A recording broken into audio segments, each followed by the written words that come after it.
Dicen que el tiempo lo cura todo, pero la verdad es que algunas heridas de la infancia no cierran solas, simplemente aprendemos a vivir con ellas, hasta que algo nos obliga a sanar. Hoy, en Next Movie, analizamos 5 pelis que nos mostraron que, sin importar qué tan roto esté el pasado, siempre hay una forma de reconstruir el presente. Prepárate, porque hoy vamos a tocar fibras profundas.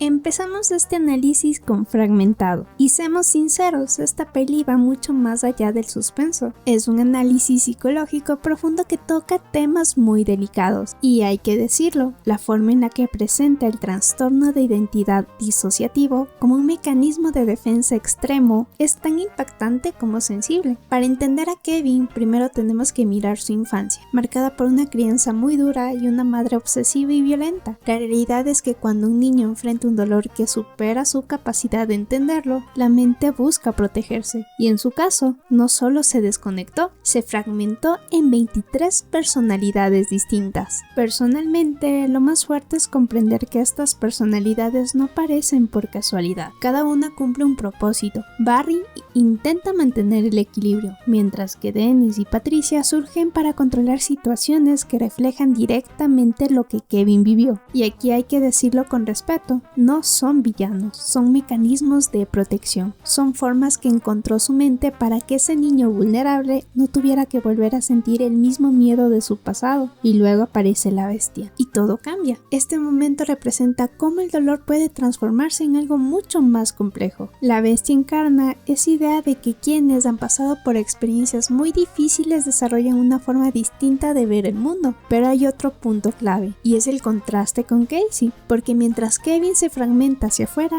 ella se guarda todo hacia adentro. Ambos comparten un pasado marcado por experiencias difíciles, y eso crea una conexión silenciosa entre ellos. Se entienden sin necesidad de explicarse, y aquí está una de las reflexiones más importantes de la peli. Sanar no es olvidar, es integrar, es lograr que esas partes internas dejen de luchar entre sí, y entender que el peligro ya pasó, porque al final no se trata solo de sobrevivir, sino de encontrar una forma real de vivir. Y continuamos con Ratatouille. Seamos sinceros, a simple vista parece una historia ligera, un ratón que cocina y ya está, pero la realidad es que esta peli es mucho más profunda de lo que aparenta. Remy vive cargando un conflicto interno muy fuerte, el peso de una familia que no entiende quién es realmente. Crece en un entorno donde sus sueños no son solo distintos, son prácticamente un problema, y hay que decirlo, ese miedo constante a no encajar, a decepcionar, a ser rechazado por los tuyos, deja huella. Y lo más bonito y a la vez doloroso es cómo Remy encuentra en la cocina una forma de expresarse. Para su familia, la comida es supervivencia. Para él, es identidad. Es una manera de decir, esto soy yo, en un mundo que no lo valida. Y aquí entra uno de los momentos más poderosos de la peli, cuando Ego prueba el ratatouille, porque no solo está probando un plato, está reconectando con una emoción olvidada, con su infancia, con ese lugar seguro que todos perdemos en algún punto. Y ahí entendemos algo clave. El arte puede sanar incluso lo que no sabíamos que estaba roto. Pero lo que realmente cierra esta historia es la decisión de Remy de dejar de esconderse, dejar de elegir entre quién es y de dónde viene. Porque la sanación no llega cuando cortas todo, llega cuando te aceptas completo, cuando integras tus partes, incluso las que no encajan con lo que otros esperan. Y hay que decirlo claro, Ratatouille no es solo sobre seguir tus sueños, es sobre tener el valor de ser tú mismo, incluso cuando eso incomoda a los demás.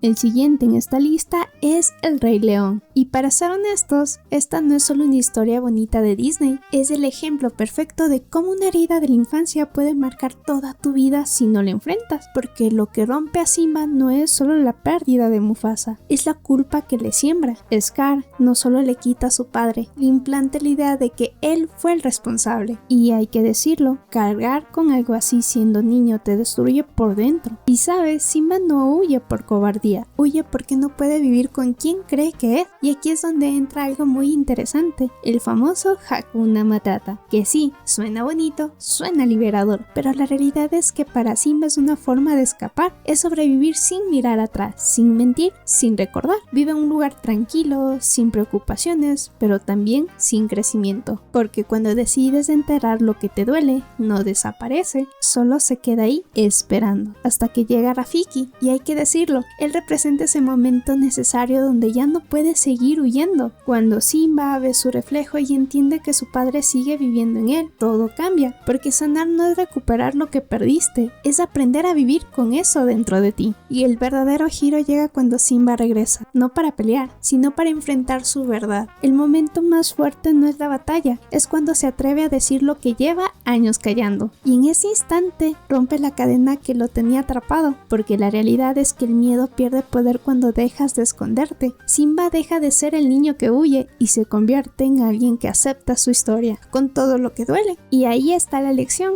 el pasado no define quién eres, pero sí puede transformarte si tienes el valor de enfrentar. Y si hay algo que termina de cerrar este viaje, es el momento en el que Simba deja de verse como una carga y se empieza a reconocer como alguien capaz de liderar, porque seamos sinceros, sanar no es volverte perfecto, es dejar de huir de ti mismo. Al recuperar su lugar, Simba no solo honra a su padre, se honra a sí mismo. Y sabes, el verdadero ciclo de la vida no trata solo de nacer, crecer y morir, trata de enfrentar lo que te rompió y decidir qué vas a hacer con eso, porque al final el trauma no tiene por qué ser el final de tu historia, puede ser el inicio de la persona en la que te estás convirtiendo. Continuemos con Joker. Esta no es solo una historia de un villano, es el retrato de alguien que se fue rompiendo en silencio. Arthur Fleck no nace siendo el Joker, y eso es lo que hace que esta peli sea tan potente. Su infancia está marcada por experiencias profundamente difíciles, ocultas entre mentiras y una realidad que nunca fue clara. Cuando finalmente descubre lo que pasó y la traición de quien debía cuidarlo, pierde el último punto de estabilidad que tenía. Uno de los elementos más impactantes es su risa. No es felicidad, es una respuesta que no puede controlar, una forma en la que su cuerpo expresa todo lo que no logra decir. Funciona como una barrera entre él y el mundo, una máscara constante. Y aquí la peli acierta fuerte. El dolor no siempre se ve como esperamos, a veces se esconde en comportamientos que los demás juzgan sin entender lo que hay detrás. La relación con su madre termina de romper esa frágil realidad. Ella lo llama Happy, imponiéndole una identidad que no le pertenece, negando todo lo que siente. Y cuando alguien crece sin poder validar sus emociones, empieza a desconectarse de sí mismo. Arthur no solo descubre la verdad, se da cuenta de que nunca tuvo un lugar real donde ser él. A esto se suma algo aún más grande, el abandono del sistema. Cuando pierde el acceso a ayuda y apoyo, queda completamente solo frente a su dolor. Y la realidad es dura. Cuando nadie sostiene a una persona que está cayendo, esa caída no se detiene, se acelera. El final no es una sanación, es una transformación oscura. Arthur deja de buscar aceptación y decide abrazar el caos. Y aquí está la advertencia que deja la peli. Cuando la empatía desaparece, el dolor no se queda quieto. Encuentra la forma de hacerse escuchar, incluso de la peor manera.